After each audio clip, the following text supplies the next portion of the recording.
One of the fun things about chocolate and craft chocolate at home is the machines. Like if you're engineer minded like me, you like tooling with these different machines, trying to figure out what's the best way to make an awesome chocolate.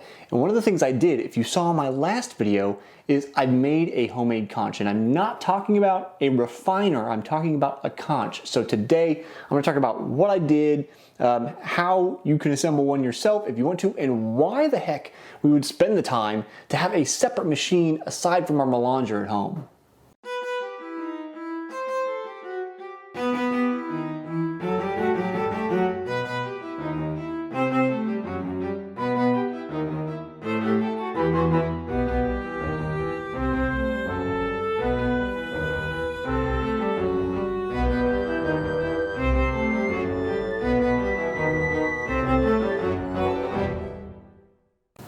Welcome to Craft Chocolate Test Kitchen. I'm your host, Jesse Funk. Today we're talking about my homemade conche.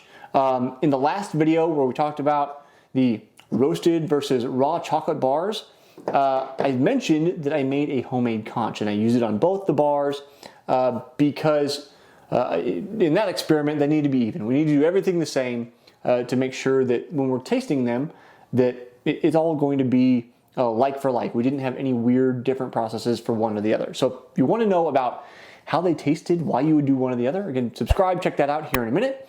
But let's talk about the homemade conche.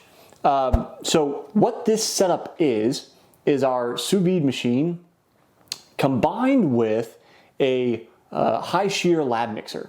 So I don't know that I would have necessarily just gone out and gotten these things, but we already had the sous vide because I had bought it for other chocolate experiments, for making cocoa butter silk, and then we already owned the high-speed mixer because of a business I own, a cosmetics business, where we use it to make formulas and things. So I figured we're not really using the lab mixer anymore. We've kind of exported some of those processes. It's sitting around. Let's use it for chocolate. So the idea behind a conche is kind of similar to the melanger. It's that you are heating up the chocolate and exposing it to air to try to get rid of some of those volatile compounds over time. You can, if you want, just leave it in the melanger for a longer period of time. Now I typically run for anywhere between 12 to 24 hours, depends on the batch.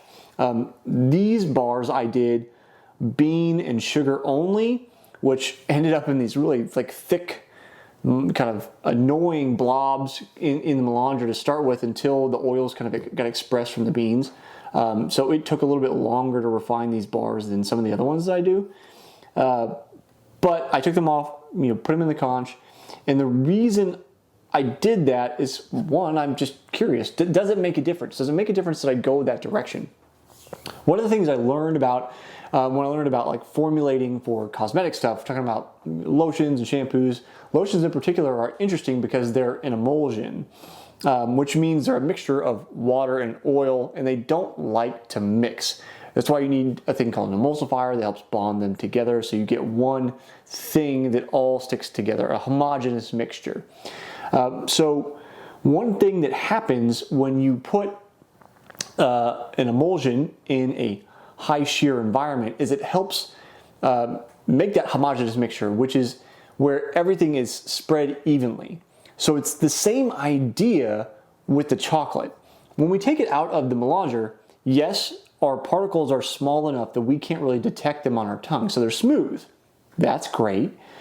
But they're not necessarily homogeneous. And I'm gonna have to get up for a second to get this book. In the Making Chocolate book from Dandelion, they show kind of cross sections of what they found when they just refined the chocolate versus what they did after it had been in a conche. And you can see the differences in the particles and how they became a little bit more uniform, a little bit smaller, a little more rounded after they'd been in the conche.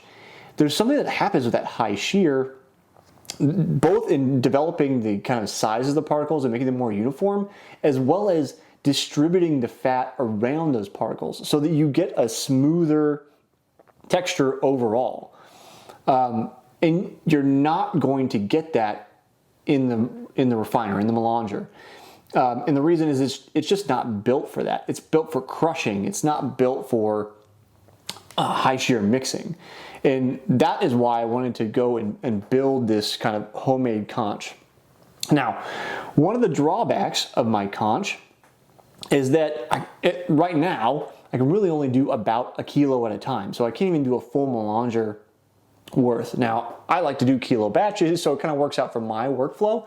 But if I wanted to do a whole batch, a whole melanger worth, I'd have to do 4 sets in the conch right now. And that's kind of a drawback. I do think I can get a slightly bigger blade. I can get a bigger holding container. I'm using beakers right now that can hold more, and that would resolve those problems. We might run into size issues with the sous vide, but one of the things that I don't have right now is airflow control. So it's really only the exposure of the top layer to static air above it. Now, it did make a really big difference in this bean and the roasted version of the bean and sugar only bar. It still had a lot of acidic flavor when I took it out of the melanger after 24 hours. And then it almost lost all of that after 24 hours in my conch.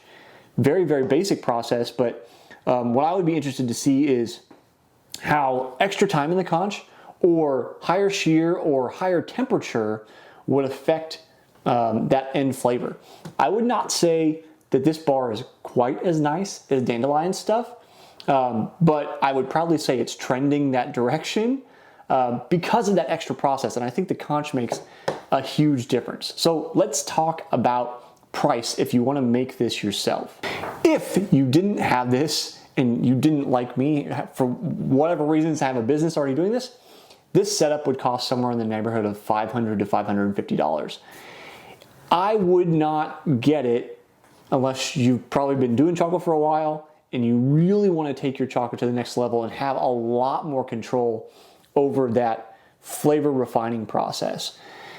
I know plenty of people just say run it longer in the melanger, and if you don't have the capital, you're not selling your chocolate on the side, like I don't know that you really need the conch. You can probably get by and do a lot more by just trying out letting it go in the melanger longer.